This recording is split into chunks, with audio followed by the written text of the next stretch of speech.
Hello, fellow GSA teachers. This is Megan, Miss Wade. I am a title teacher, so I'm on the Learning Specialist team. This video is mostly for the Learning Specialists, but if anyone else can learn something, then that's great. What I'll be doing today is walking through the CHAMPS classroom management expectations. I'm on this CHAMPS team with Miss Burnett and Miss Miners and Mr. Robinson. So over the summer, we've been planning to try to help you guys out this coming school year. As you can see on this email, it's from July 13th from Ms. Burnett. All of these documents are due by August 11th. And even though our start date has been pushed back a week with the kids, I have not heard if the CHAMPS documents are going to be due any later. So just in case, here is all the information that you need. And I'm just going to walk you through the process. Okay, so first step, try to find this email from Ms. Burnett, July 13th. This has a lot of just background information. The recap is really helpful of what you'll be expected to do. First thing you need to do, though, is open this document. This Google Doc is just all the information we have so far for the teachers and staff about CHAMPS.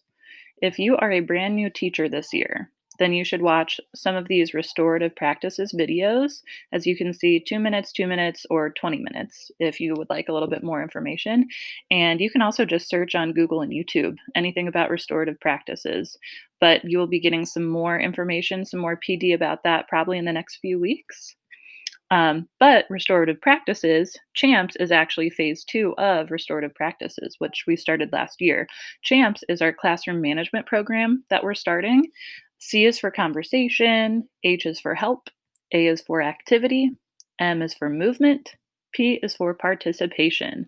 And if we as teachers outline all of those 5 categories for our students, then they will S, be successful. That's the idea. Okay, so in this document, this can be ignored. The additional assistance request form, that was for several weeks ago. And our CHAMPS team has already been on Zoom meetings with some people that filled this out. So if you have not yet filled this out, then you can just ignore it and you can reach out to any one of us by email if you have more questions. But again, ignore that Google form. And obviously, these are old dates. These were our info sessions we hosted live. If you were not able to attend that, hopefully this video will be helpful. All right, so the first thing that you really need to do is open up this CHAMPS presentation. This CHAMPS presentation gives you an overview of what CHAMPS is. Here on slide 2, there's actually a screenshot I took of the cover of the book of CHAMPS. And we did not decide to purchase a lot of these copies, but you're always welcome to search it on Google or ask one of the team members if you'd like to look at our physical copies. But for you guys, instead of making you read a giant long book, we decided to condense a lot of the information into this PowerPoint. And as you can see, there's a table of contents. At the beginning, it just explains what we need for our students to be successful. What is CHAMPS? Then when you get down to slide 14, classroom activities, this is where the magic happens. This is what you guys are expected to do.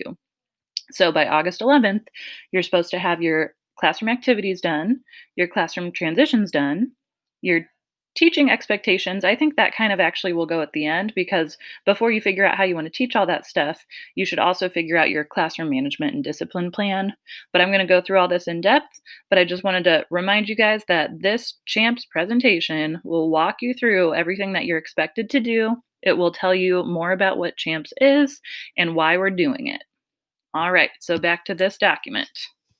Now that the CHAMPS presentation is open, here again is another link for the CHAMPS presentation, the same thing. It's just reminding you to refer back to the slides. While you're completing these documents in Drive, if you are confused, need help, you can always go back to this presentation. Okie doke. So this is the next important document to open. Suggested activities by grade level. So all of the grade level chairs for K through 5 and specials, all the grade level chairs came up with activities that are typically done in a typical school day in their grade level. Now, the learning specialists, there's not really a grade chair, so Miss Miners and I, we kind of shared this responsibility. But notice that there's face to face on the left and distance on the right. We are doing our CHAMPS program kind of with both settings in mind. It might seem like extra work, but actually, in this time right now with COVID-19 and virtual learning, I think it was really smart for us to do it side by side. So, face to face activities, once you figure out what your normal classroom would look like during, let's say, a read aloud, then you might think over here, okay, well, for distance learning, what might my read aloud look like? What might be my expectations? So I'll go through it a little bit more in depth, but here is a table of contents. Let's say that you are a third grade teacher. You can click the bookmark and it'll pop you down to grade 3. So all of these activities, Miss Jendrasic, Miss Whistle, Mrs. Jendrasic, these are the activities that she came up with. So during a normal day of school, the kids will do small groups. They'll take a test. They'll have their Chromebooks out. Now, which activities are the same, which are different? The grade chairs all kind of attacked this process a little bit different. So I'm going to speak for what I did for learning specialist. So I'm going to go back up to the top, back down on the bookmark to learning specialists. So this is Title I, SPED, ELL, even Skills Lab. So the way I handled this, first I listed out all my instructional activities. Then I thought, which activities could I group together? So I'm not filling out a bunch of worksheets for the same expectations. For example, if I am teaching teacher-led whole group instruction, if I'm having a video up at the front for the kids to watch related to the lesson, if I'm doing a read aloud, or if the kids are presenting, these 4 activities to me, I'm going to have the same expectations. I will want the conversation between the students to be the same. If they want help, they're going to have the same expectations. Maybe the activity is slightly different, but essentially, hopefully you can see why I grouped these together. But over here on the right, opening and ending, that's a really unique time of the day. So those CHAMPS expectations are going to stand alone. Same for worksheet 2. These meetings and circles, that is going to be different than any other activity. So that has its own standalone worksheet. So I'm actually going to show you what mine look like. And to do that, I'm going to go back to the email from Miss Burnett, then go to my Google Drive. Make sure you're signed in with GSA. Right now, it popped open as My Drive. Well, I don't want that. I want shared drives. Gonna open up our GSA shared drive. Then go down, I am a learning specialist. Then gonna go to classroom management plans. There might be a lot of junk in here. We can kind of ignore all this right now. Classroom management plans, that's where you wanna go. Then all of the lovely learning specialists are listed. So here is Wade, that's me. And as you can see, this is my CHAMPS Classroom Management Drive folder. These 3 at the top, I said delete, they're blank, but GSA teachers do not have permission to move files or delete files in Drive if we're in the shared drive. So eventually I'm going to say, hey, Miss Burnett, I need you to delete these 3 documents from my Drive folder. But until then, I'll just ignore them. Okay, so within my Drive folder, I have 3 templates. So what all teachers are being asked to do is fill out activity worksheets for all the activities they came up with. I'll remind you what that is. So notice I have worksheet 1, 2, 3, 4, 5, all the way down. I actually have 13 different worksheets. Based on the first column, I came up with all my instructional activities. I probably have like 30 instructional activities listed, but I was able to condense that down into only 13 worksheets because remember, some stuff can be combined. Okie doke. So back to my Drive folder. So I took the template for the classroom activity worksheet and then I did new document. I'm not going to click it because I don't want to open it right now, but I would go to new doc. It would open a brand new doc, and then I pasted the template. So within the template, I copied all of it, right click copy. Then in my new worksheet, I pasted it and it was all blank. Then I decided how I wanted to name my worksheet. So worksheet 1, opening and ending routines. If we go back to the suggested activities, everything that I did in my Drive folder, I put here.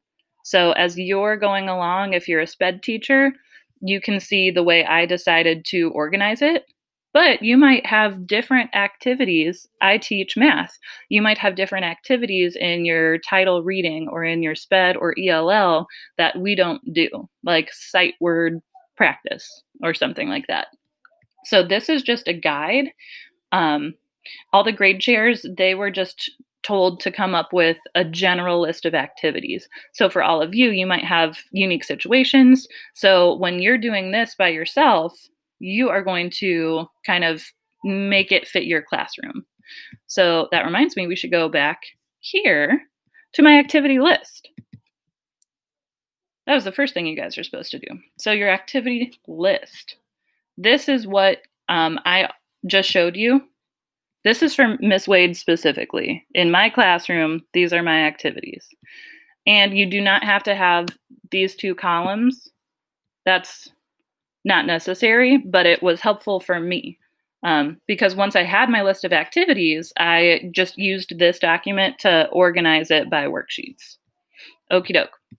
So your first step, the first thing you should do in Drive, if you haven't started this process yet, is to open your activity list. And again, you can copy and paste what I've done here and tweak it, or you can start from scratch and just list all of your instructional activities. Okay, I'm going to scroll down because there are also distance learning activities that we need to consider. So if I go back to suggested activities by grade level, I didn't click on that yet. I just clicked on face-to-face for learning specialists. Now I'll click on distance for learning specialists and have the bookmark take me down. And this is what you guys would all have access to.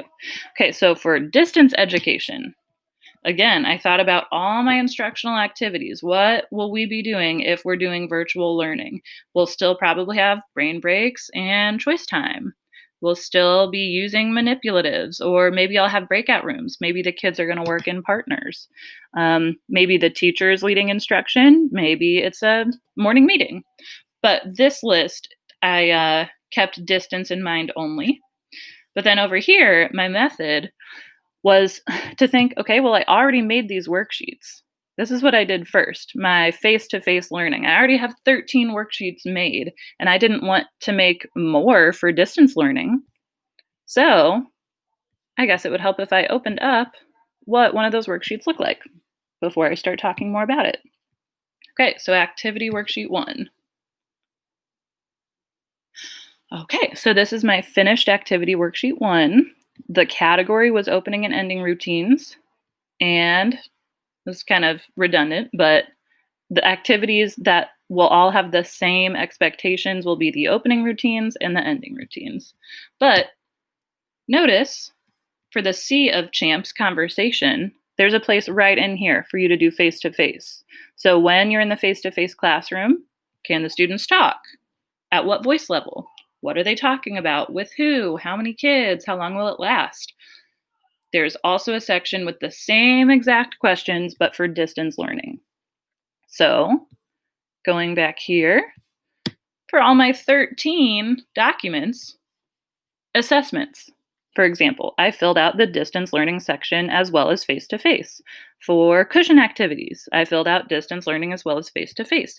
There were only 2 that distance learning didn't apply, such as eating and drinking in class. If we're all virtual, then there's no need to specify how the kids should be eating and drinking together, because that's probably going to be happening when we're not on a video call. But as you can see, for distance learning, I just said it was not applicable. But for face-to-face, yes, I would fill that out. And then the H is help. How do students get questions answered? Face-to-face, distance. Activity, what is the expected product at the end of the activity? movement, face-to-face, can they get out of their seats? Where can they go? Do they need permission? And participation.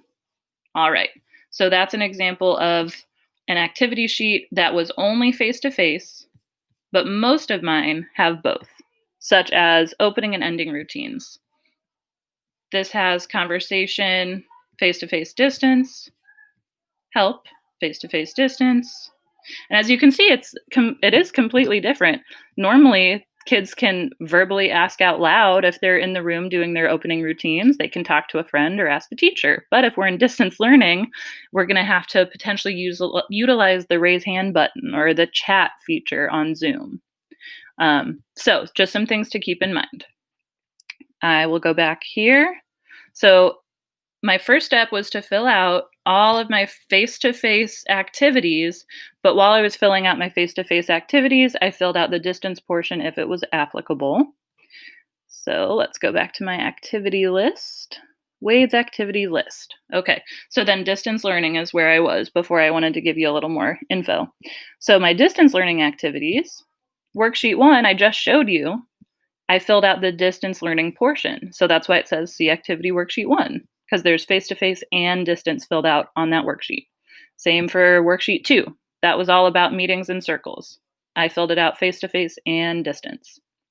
So for this portion, activity 3 was talking about teacher whole group instruction, I believe. And 4, let's see what I said. Activity 3 was whole group. Activity 4 was small group. So for distance learning, whole group and small group, from Zoom, they're probably going to have similar expectations, whether or not you have 20 kids in your class or 6 on your Zoom class. So anyway, the reason I grouped these together is because the distance learning section on activity worksheet 3 is identical to the distance learning section on activity worksheet 4. Sorry if that's a little confusing, but at any point in time, you can open up my activities. You can look at the face-to-face portion and the distance portion. I'll try to say it a little more clearly again. These two activities are on different worksheets, but they're grouped together because they have the same expectations for distance learning. So if I were to open activity worksheet 3, the distance portion would be identical to activity worksheet 4. Hope that was more clear. Same for activity worksheets 5 and 6. If I opened up both of them and I looked at the distance learning part, I'm going to have the same expectations for distance learning assessments and distance learning independent work. So if you need a little more clarification, feel free to contact me. And you can do it a different way. You can also you can set it up differently. This is just the way that worked best for me. Okay, so activity worksheet 4. This is where I talked about group work. These two are 2 different activities, but they're both covered in worksheet 8. And then worksheets 9, 10, and 11. So again, choice time happens for distance learning, just like it does for face-to-face learning. So choice time is filled out on worksheet 10 for both categories. As you can see, I only have 11 categories for distance learning, and that's what I was talking about before. The worksheets 12 and 13 are not really applicable if we're distance. So those are just where it was NA in the distance part. But essentially, I have 11 different worksheets that are filled out for distance and face-to-face. I have 2 extra worksheets that are filled out for face-to-face only. So like announcements from the PA and eating and drinking, those are face-to-face only. Okie doke. Let's see here. If you are not a learning specialist, this might still be helpful to you. I said a bunch of stuff for the learning specialist. I kind of went like above and beyond. I kind of thought of my time as a classroom teacher as well. For example, I don't have very many restorative circles in my small title math group, but I still wanted to kind of expand my work and think think a little more broadly. So if you're not a learning specialist, you still might be able to get something out of my section. And by my section, I mean the learning specialist section. So even if you are a second grade teacher, you can still, on this Google Doc that we have shared, you can still go down to learning specialists and see my setup. And then this is the last thing that I wanted to point out for activities. Since virtual learning is kind of brand new for all of us, and not everyone has attended PD sessions. I know Kimber Johnson, she had some PD sessions over the summer, and I think she's going to do some more during Summer Teacher Institute. But after attending her PD, these are just some other things to consider when you have your virtual classroom. You're going to have to teach your kids how to do a lot of this stuff. How can they access their device from home? What are some online safety precautions to keep in mind? How do they talk to other kids online safely? This was important, I thought. Shared document etiquette. So if several kids are working together from their homes, but working together in real time on a Google slide presentation, there's some etiquette that we need to make sure that kids are not getting their feelings hurt or their work erased, etc. How to contact the teacher, how to log in to a Zoom meeting, just how to navigate Google Classroom and Seesaw. So these are all things that your students would probably really benefit from having, maybe like videos or write-ups, like references. Yeah, okie doke. So that is the end of the suggested instructional activities. I'm going to X out of that. Again, the CHAMPS classroom management presentation is here in case you need it. I'm going to X out of my activity list. And again, my activity list looks very similar to the suggested activity list document that grade chairs made. And the reason mine looks so similar is because I basically was the one to do it for the learning specialists. And so I just copied that into my personal activity list. Again, you guys can copy and paste what I had and tweak it, or you can come up with just your own activities and figure out your own method. I can X out of my activities. Okay, so back to this document. This is from Ms. Burnett's email. This is the document that has all the links that you would need. Okie doke, so I'm scrolling down. This is what we just talked about, the activities. This distance learning PD is past. That's what I was talking about with Kimber. So this link is old. We'll just have to wait until Summer Teacher Institute. The next thing you need is this document, suggested transitions. So the next part of CHAMPS, I'll point it out here again. We just talked about how to do activities, how to do your worksheets. Now it's transitions. Okay, so suggested transitions. Same thing. If you are a learning specialist, you can go down, and Ms. Miners and I kind of work together to figure out what are some transitions that would be happening in the classroom, like turning in work. Kids are moving. Let's see. Passing out materials. Taking a break in the classroom if the kid needs to go to the cool down corner. So that was the first step, to come up with the list of transitions. Then I did the grouping again. I tried to group them so I wasn't making a single worksheet for every transition. I would have a bunch of worksheets then. Instead, I grouped together what I thought would have very similar expectations. So like if the kid needs to get a tissue, or if they need to throw something away, or if they need to get a dry erase marker, those are all similar and they would have this relatively the same expectations. Okay, worksheet 2, I grouped these all together. Okay, worksheet 3, I'll open that one and talk about it a little bit more. But I'll go back up here to the top and back down to distance. Same thing for distance learning. We're still going to have transitions, even if we're not moving throughout the building. For example, transitioning between choice time and academic activities. We might let the kids play a game for 5 minutes, and then they have to transition back to the video call or the lesson. Let's see. Just joining a video call. That's a transition. I have to log on and log off. So for distance, I already had worksheet 1 completed, And I just made sure that anything for distance that was related to worksheet 1, I added back in. I will show you a little bit more, try to make a little more sense of that. Here's my Drive folder again.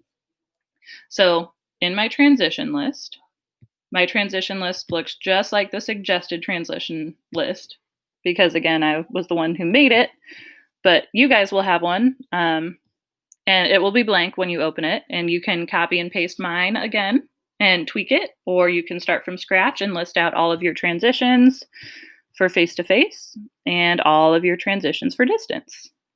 Yeah, so this is similar to before. For face-to-face, worksheet 2, let's look here. For face-to-face, worksheet 2 was all about whole group movement within the classroom. Well, that is not applicable necessarily for distance, except for these. So I still did fill out distance, the distance section. But again, this is whole group movement. So if we're asking them to move from centers to their desks, or if we're lined up in the hallway and we need to come to the carpet. So whole group movement around the classroom. Are the kids allowed to talk? This is important to point out. The book really talks about starting the year with a lot of structure, not letting them get away with much talking and extra movement. But of course, if the kids show that they can handle it, we can ease up later. But it's always much easier to start with a high structure environment. Alrighty, so this is transition worksheet 2. If I look at my list, transition worksheet 2, ta-da! It has the same activities listed on my list. And then when I open up the actual document for worksheet 2, it has those same things listed. Okay, worksheet 3, I said I was going to open that one up because that was a little different. Kids getting out and putting away materials. So sometimes you'll need every single kid to get something out. For example, if we're getting Chromebooks, then they can't really be passed out by other people as easily. It's much easier if each kid goes and gets their own Chromebook, or if every kid gets one Clorox wipe for them to sanitize their desks. So I just split these materials transitions by if every kid is doing it, or if I have like a paper passer. For example, if we're returning graded work, there might only be 2 kids passing that stuff out. Or if every table group gets a bucket of markers, then only 2 kids will need to pass that out. But anyway, distance learning, not applicable.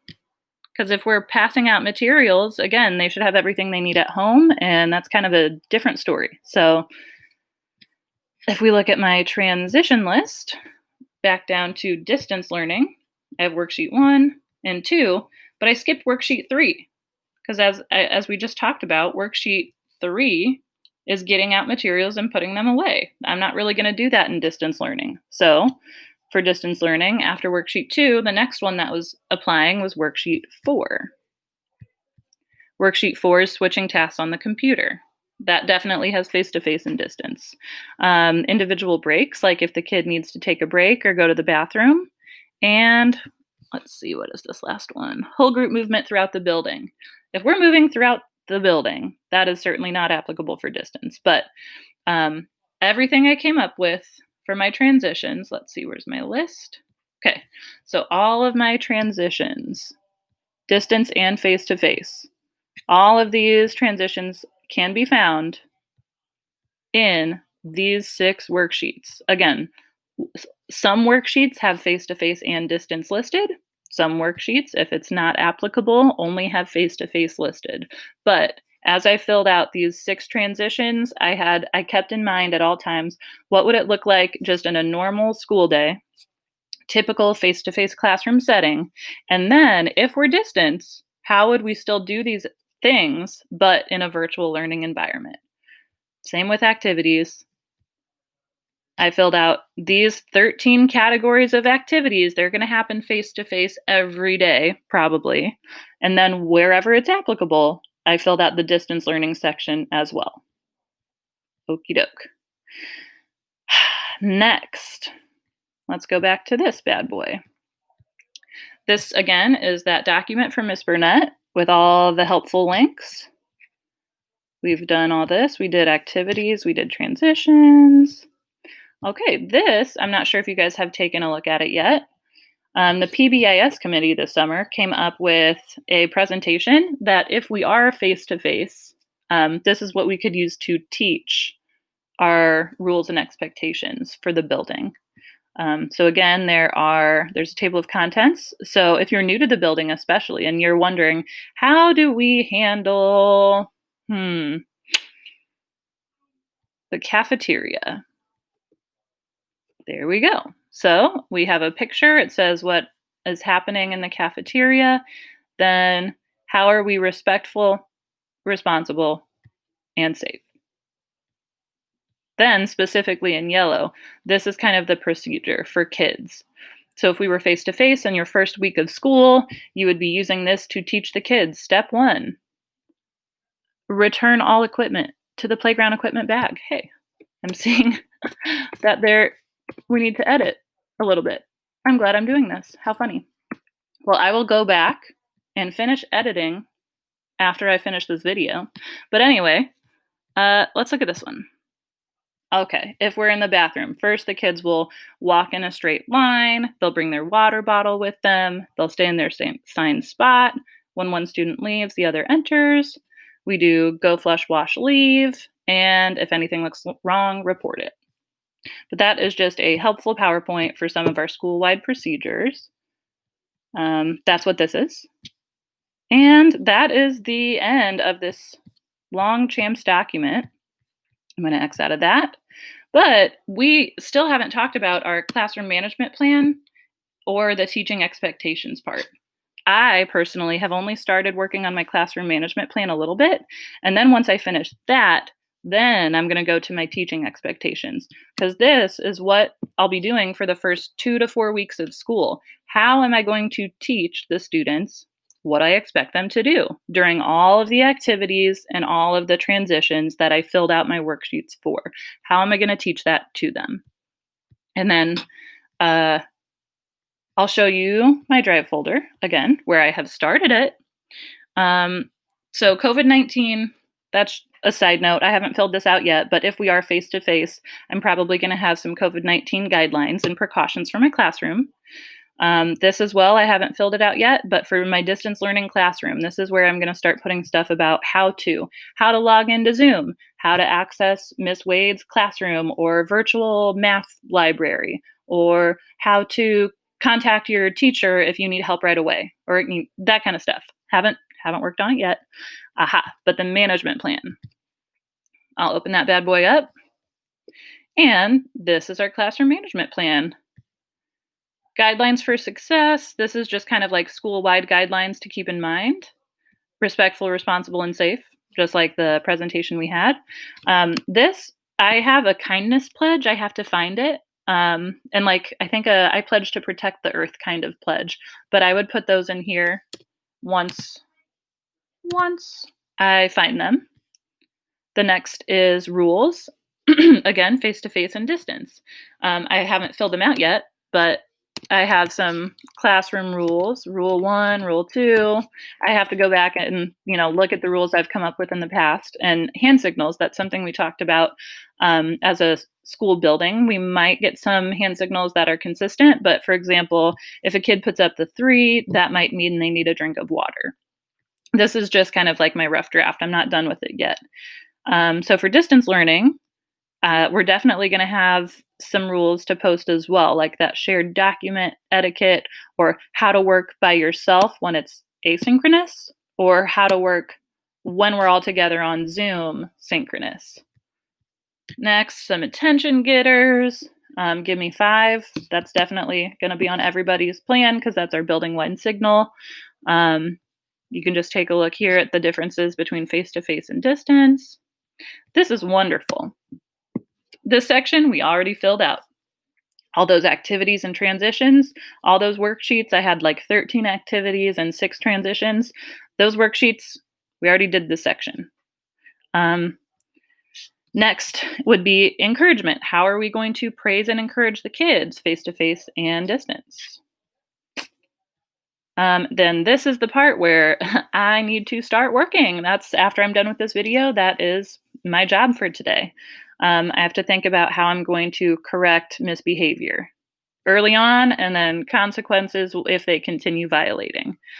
Same for beginning and ending routines. How will they come in? Do I want them to walk around the room or go straight to their desk? Are they going to do their classroom jobs right away, or are they going to start their morning work prompt right away, etc.? If kids are tardy, if it's dismissal. Now, for learning specialists, a lot of this is not applicable. Like dismissal, we never do dismissal, really.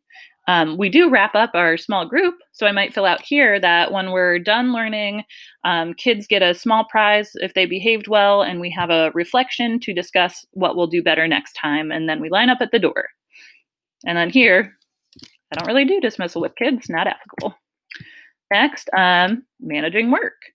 So how am I going to assign and collect work? How am I going to keep my records? This is very in-depth. And when I was a first-year teacher, this would have probably really helped me out.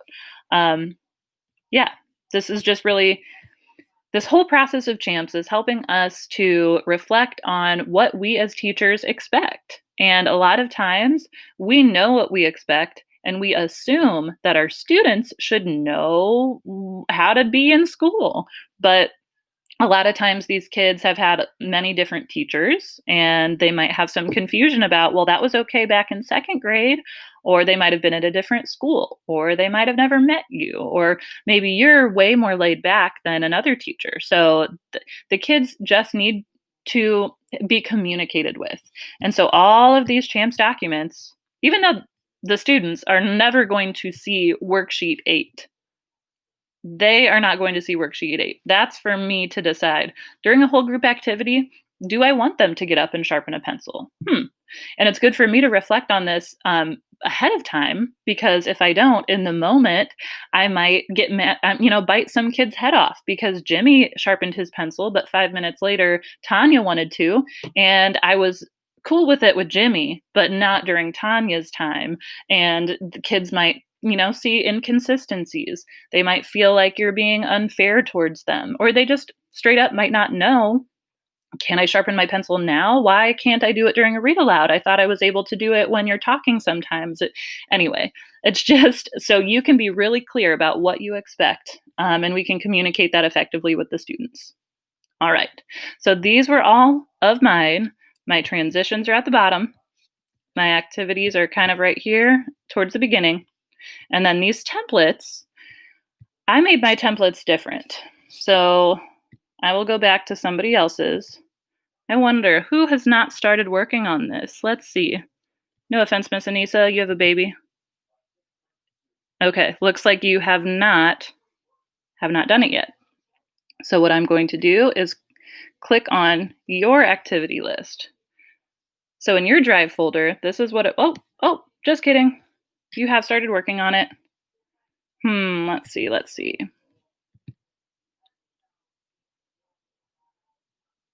How about this new teacher? I wonder if you've started working on it. Yeah, that's awesome. Have started working on it. Well, maybe it would help if I open this worksheet. Even if you started to work on it, okay, this is perfect. I wanted to show you how mine looks a little bit different than yours. I changed my template. So if you remember, my template had a lot of charts. Let's see. Here we go, chart. So for conversation, I had the question and an answer. Question, answer, question, answer. I made it look like this. If I go to this one, notice there's no chart. Instead, it says conversation, and you should know that this is face-to-face. Distance is just written right here. And so you should know that it starts face-to-face and then distance for every category. Start, help, how do they get help face-to-face? How do they get help for the distance? What is the activity face-to-face? Then what is the activity for distance? Sorry, Kim, I totally have stolen and showcased something from your Drive folder. Hope that's cool.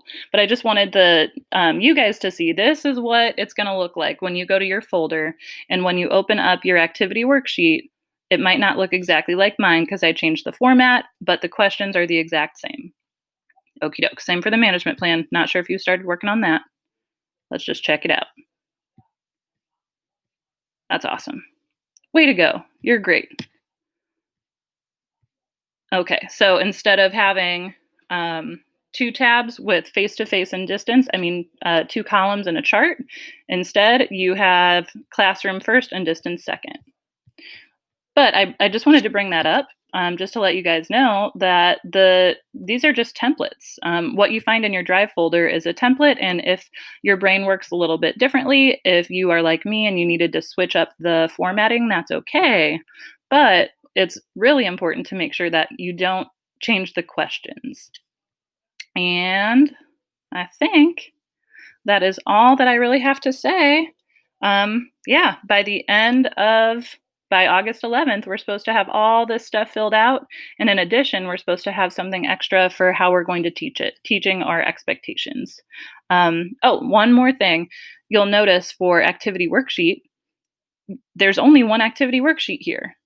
I made 13 different worksheets. That was easier for me and my brain. But for you, if you're able to, fill out all your activities in the same long document. So, cool. This activity is small group or individual instruction. So if we go back up, this one was opening and ending routines. So in one long document, it looks like Kim here copy and pasted the same template, and she's going to copy and paste that template multiple times. That way, all of these activities are kind of like back to back. And that's what I'm going to do eventually. If we go back to my Drive folder, it's kind of a hot mess with a lot of worksheets. So what I'm going to do is take all the information from my worksheets 1 through 13 and put them together in one long document. So when I go to print it, everything's going to print back to front. Because instead, I would have to print worksheet 1, close it, print worksheet 2, close it, print worksheet 3, close it. So for printing ease, and so it comes out back to back, all my worksheets will end up in one big document. But the way it was easier for me was to have a lot of tabs open. So I guess I will say one more thing. When I was filling this out, once I finished activity worksheet 1, I kept it open. And then I started activity worksheet 2. And then anything from activity worksheet 1 that I was able to copy and paste, I copied it over to worksheet 2. Same for worksheet 3, because some of the sections are similar. And this was just a really easy way for me to save time. Instead of reinventing the wheel and rewriting information for each worksheet, I looked at worksheets I'd already completed and I copy and pasted if possible. Okay, I have talked for a long time. This was a long video, so if you're still here, that's awesome. And if you have any questions at all, please let me know. Again, this is Miss Wade, and best wishes.